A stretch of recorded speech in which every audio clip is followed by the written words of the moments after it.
Hello, everybody.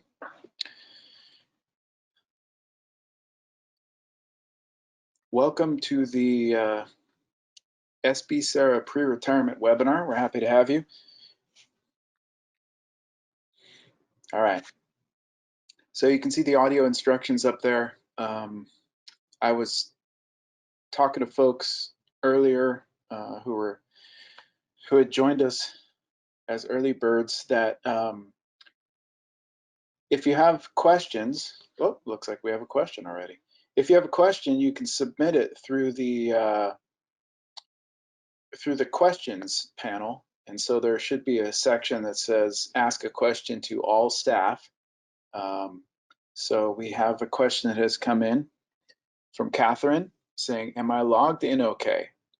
That's a great question, Catherine. So if you can see me and you can see the PowerPoint and you can hear me, primarily if you can hear me and see the PowerPoint, those are the two most important parts. If you can do both of those things or are able to do both those things, then you are logged in okay. I will respond to you via chat as well. So once again, thanks for joining. This is going to be our schedule. And so we'll start off with the RESBC presentation. We'll go into the SB Sarah presentation, and I'll be doing both those presentations. And then we will have Teresa from Social Security will be conducting the Social Security portion of the presentation. And then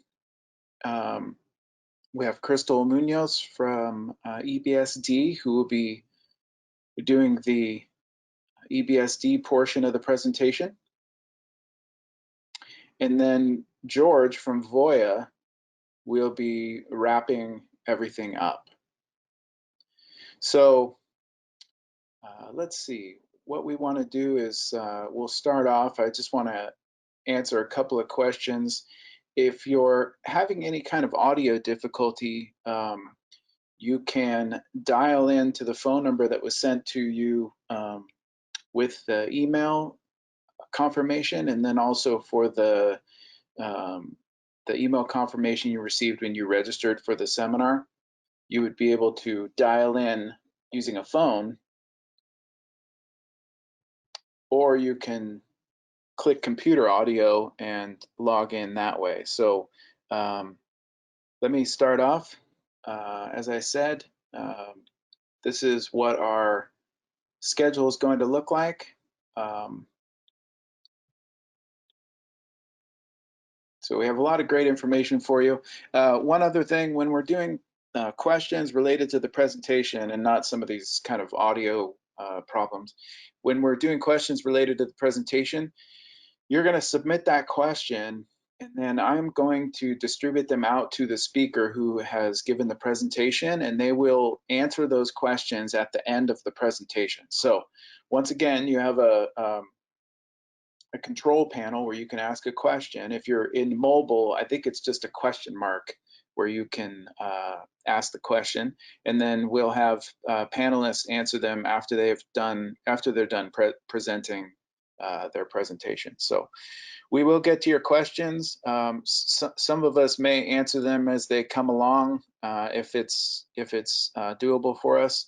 I know I kind of like to answer questions as they come in as I'm going along, just so I can kind of address some of them, but we will mainly try to answer those at the end of the presentation, so we're not interrupting it constantly. Also, if you look, there's a handouts section for mobile folks. I think it's like a little looks like a file icon. So we have a bunch of handouts. We have presentation handouts that is it's like cliff notes for the entire seminar. So pre-retirement presentation notes 2020, that is going to be the condensed version of the entire presentation from each presenter. So you can reference that, download it please, and refer back to it for any questions you might have. And then we have seminar packets broken out based on the presenter. Additionally, at the end of this entire webinar, you'll receive an email follow-up with a survey, and then a way for you to ask additional questions, or something wasn't answered, or you have any confusion. Please, when you respond to that email, definitely ask for clarification on anything if you need it. We're happy to answer questions. We try to do the best we can as we're conducting this webinar, but there may be something that we didn't get to, and you can just follow it up in an email. All right, so I am going to get started here. All right, so now we're going to roll into the SB Sarah portion. I just want to check. All right, so SB Sarah, we're over $9 billion trust fund. We're a multiple employer defined benefit plan.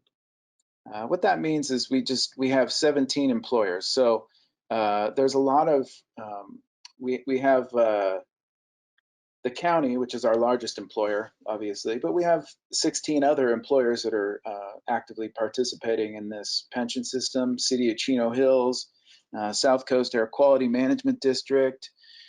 So we have a number of other employers that are a part of the multiple employer defined benefit plan. We're governed by a board of retirement. We follow legislation. The 1937 Act is what created the pension.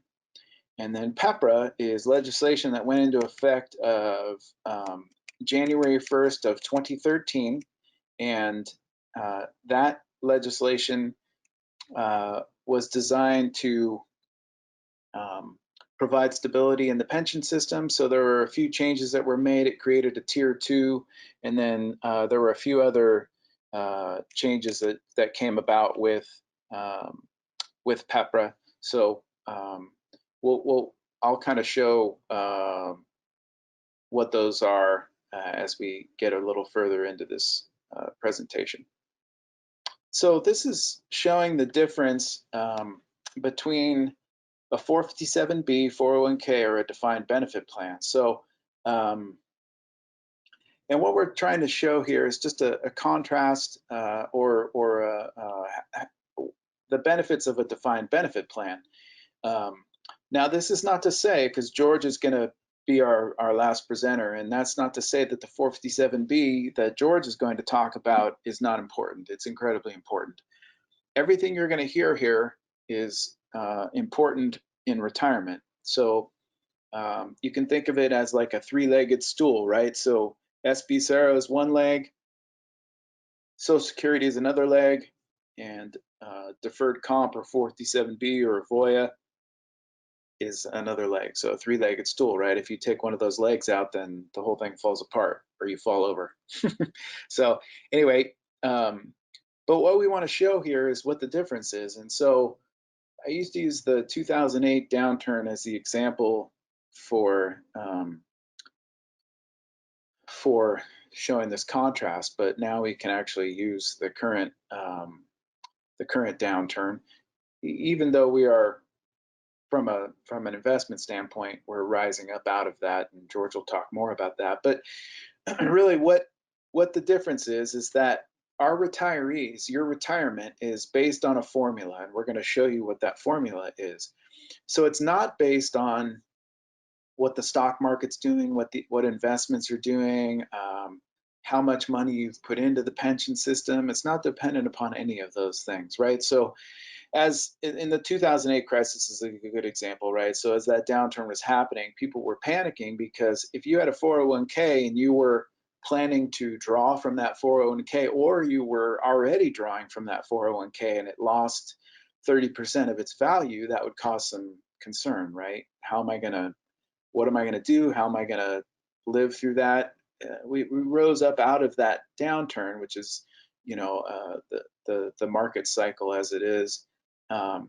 But there was some panic. Our retirees, they received the same amount of money over and over again every month through that downturn and through that upturn. So it's a consistent monthly benefit based on a formula. It does not fluctuate based on investments and stock markets and economies and things like that.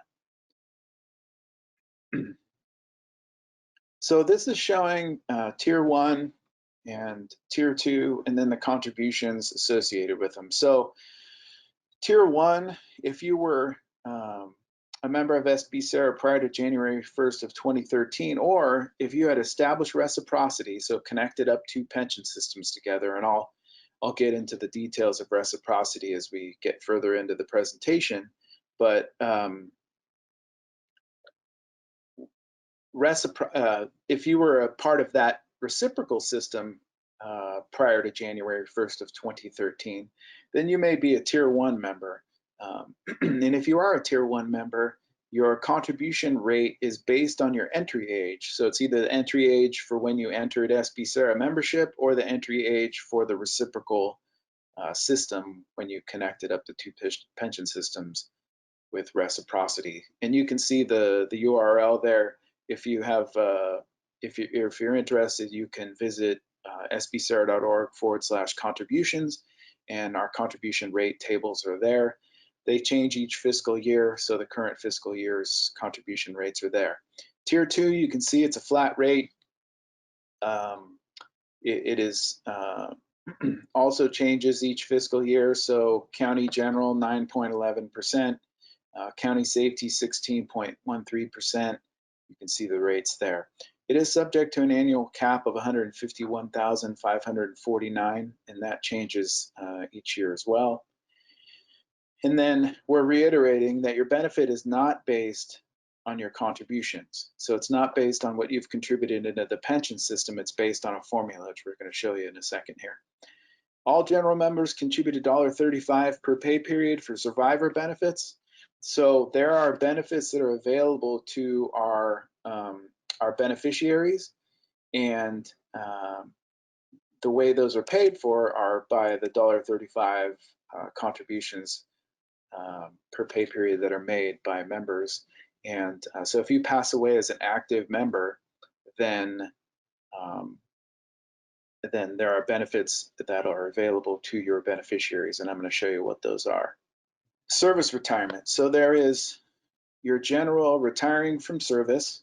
Throat gets a little dry here. So your general retiring from service, and then you would be eligible for a lifetime monthly benefit, and then there's a continuance to your eligible beneficiary. And when we get to the retirement options, we'll talk about what those continuance benefits look like.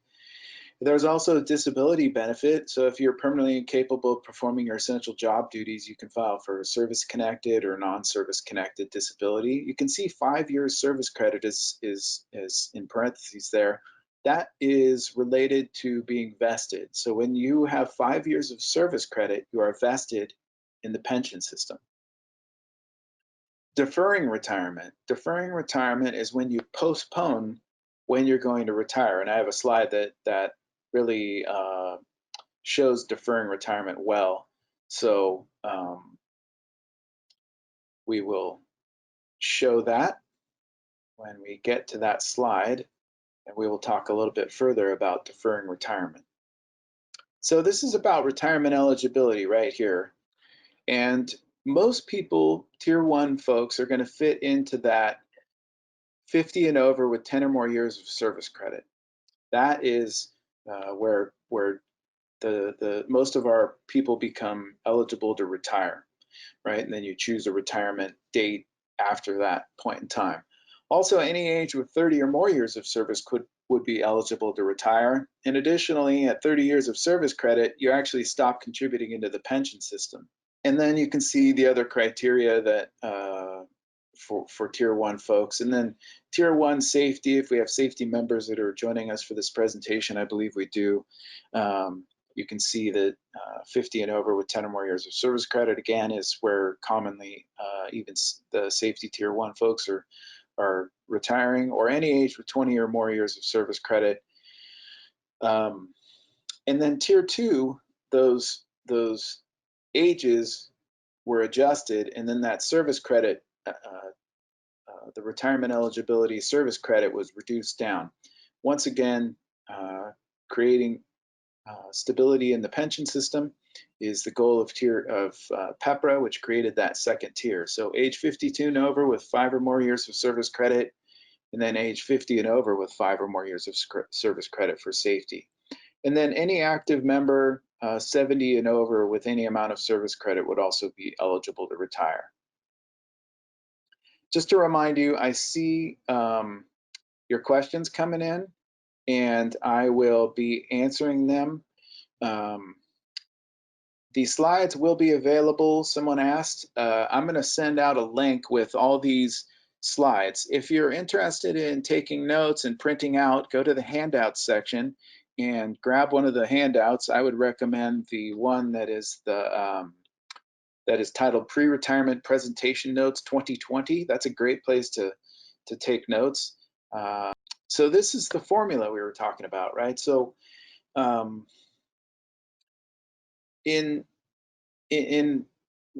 mentioned that the investments don't matter. What's happening with the investments from receiving a retirement benefit, the investments are not going to change that. The amount you've contributed into the pension system is not going to change that. Your retirement benefit is based on this formula. So age, every quarter year increases your benefit up to a maximum. And then service credit, 2,087 hours equals 1 year. And I'm going to pop over another slide real quick here and just kind of show you what I'm talking about. So service credit. Service credit is that left-hand column. And then age is that top row. So the age credit is the top row. The service credit is the left-hand column. And as you can see, as you're working and aging, you're actually accruing along that diagonal line. So, and when we say it's up to a maximum, well, you can see what the maximum is, right? The maximum is going to be that 65 and older for, 65 for tier 1, right? Because the age credit is ending at that part of the chart. So when you get to the age 65, you will stop accruing percentage based on age. Now, if you continue to work past 65, you would still accrue percentage. It would just be along that vertical line based on the service credit that you're accruing. Let me pop back over to this other slide here. So then we have that third bubble, which shows tier 1 and tier 2, and then it says general 2% at 55. That is normal retirement age, and what that is talking about is the percentage that is like the baseline percentage that creates these charts. And so 2% at 55, if you look at the column with 55 as the age, and you look at the service credit, it's 15. So if we took 2% and multiplied it by 15, we would get 30%. So at 55, 2% is the multiplier, 2% at 55. So that's what that formula is talking about in all of these. So at 3%, if we had the chart for 50, and you looked at that age group 50, 3% would be the multiplier, and the same thing for tier 2.